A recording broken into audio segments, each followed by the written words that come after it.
We were all grateful to have video conferencing over the last year.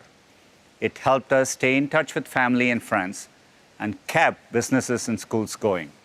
But there is no substitute for being together in the room with someone. So several years ago, we kicked off a project to use technology to explore what's possible. We call it Project Starline. When I walked into the room, I was a little suspicious. What is this? I couldn't quite understand what was going to happen when that screen lit up. Eddie! So, you look beautiful. I could feel her and see her, and it was this like 3D experience.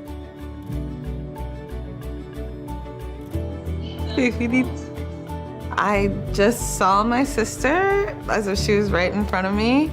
It really, really felt like she and I were in the same room. It was like she was here.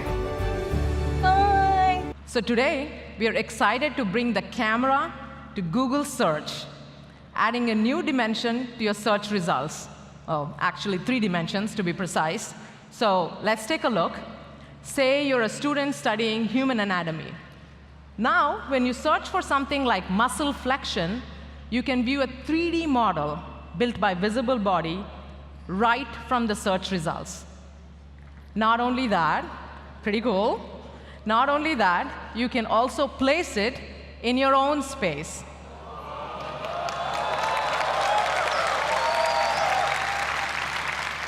Look, it's one thing to read about flexion or extension, but seeing it in action right in front of you while you're studying the concept, very handy. OK, let's take another example. Say, instead of studying, you're shopping for a new pair of shoes. That happens. With New Balance, you can look at shoes up close from different angles, again, directly from search. That way, you get a much better sense for things like what does the grip look like on the sole, or how they match with the rest of your clothes. We are announcing a new feature called Live Caption. Live Caption makes all content, no matter its origin, more accessible to everyone. The incredible thing is that it works completely on device, so there's no delay. With one click, you can turn on captions for a web video, podcast, or even on a moment you capture at home. You like the blueberries? The blueberries? Delicious? Here comes more. Should they This is it's only possible due to our recent breakthroughs in speech recognition technology. We recently tested live caption with some users. Let's take a look. So if you hit this volume button here, and then we turn on that button, and you can even, if you want to see more, you can. Oh my God. This is really amazing. It feels like, wow, it's such a simple feature, but it has such an impact on me. Our vision for the perfect assistant is that it's naturally conversational, it's there when you need it, so that you can get things done in the real world. And we are working to make it even better. We want the assistant to be something that's natural and comfortable to talk to. And to do that, we need to start with the foundation of the Google Assistant, the voice. Today, that's how most users interact with the assistant. Our current voice is codenamed Holly. She was a real person. She spent months in our studio, and then we stitched those recordings together to create voice. But 18 months ago, we announced a breakthrough from our DeepMind team called WaveNet. Unlike the current systems, WaveNet actually models the underlying raw audio to create a more natural voice. It's closer to how humans speak. The pitch, the pace, even all the pauses that convey meaning. We want to get all of that right. So we've worked hard with WaveNet, and we are adding, as of today, 6 new voices to the Google Assistant. Let's have them say hello. Good morning, everyone. I'm your Google Assistant. Welcome to Shoreline Amphitheater. We hope you'll enjoy Google I/O. Back to you, Sundar.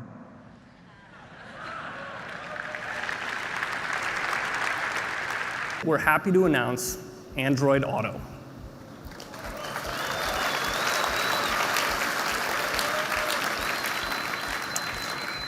We've redesigned the Android platform for automotive, making it easier and safer to use the connected apps and services drivers want in the car.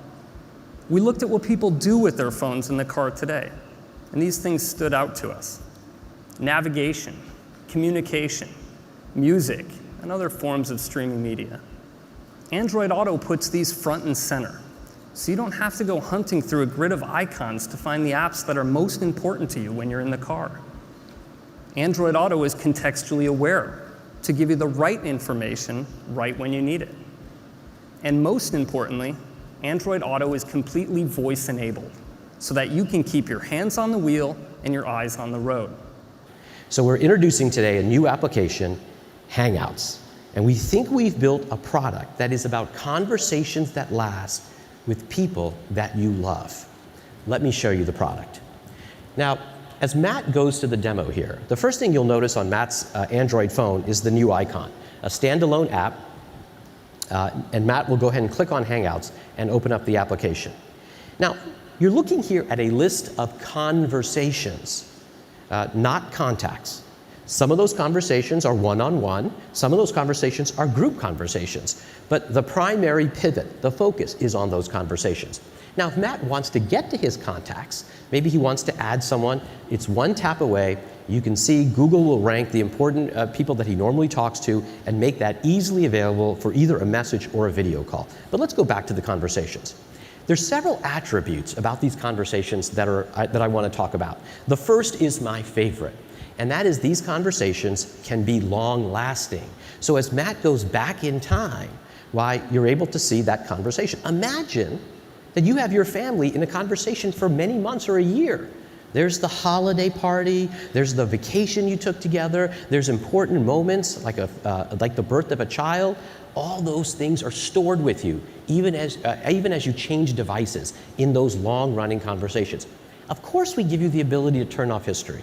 Of course we give you the ability to delete those things. But having the ability to save those conversations is, I think, delightful and amazing. You've seen some really compelling demos here. They were slick, they were robust. This is going to be nothing like that. I see you and friends are pretty close by there. Any chance we can get a little view out the window? Heck yeah. Yeah, it's beautiful up here. We had a visual on Moscone a minute ago. All right, this is a Hangout from glass. Whoa. Look at that. And what you're looking at here on Android is Gmail. It's really, really rich Gmail. You can see the colored labels for those of you who are Gmail users you've come to know and love.